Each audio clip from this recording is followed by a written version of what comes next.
বাংলা টিভিতে সংবাদ প্রকাশের পর চাঁদপুরের ফরিদগঞ্জে দীর্ঘ বছরের বেহাল সড়কগুলো পরিদর্শন করেছেন এলজিইডির নির্বাহী প্রকৌশলী আহসান কবির। গত 11 জুলাই সংস্কারের অভাবে মরণ ফাঁদে পরিণত হয়েছে চাঁদপুরের ফরিদগঞ্জে 3.25 কিলোমিটার সড়ক। এই শিরোনামে বাংলা টিভিতে সংবাদ প্রচারিত হয়। এতে জনদুর্ভোগের বিষয়টি নজরে আসে এলজিইডির কর্মকর্তাদের।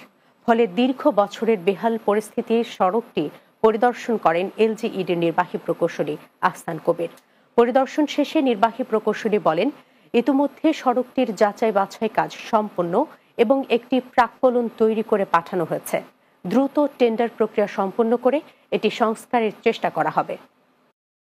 রাস্তাটি আমি দেখেছি, রাস্তাটি যথেষ্ট খারাপ অবস্থায় আছে। এটা আমরা এই বছরের জিওবি মেইনটেনেন্স আমাদের যে প্রকল্প আছে, যে বরাদ্দ আছে, এইখান থেকে আমরা এই স্কিমটা বাস্তবায়ন করার চেষ্টা করব।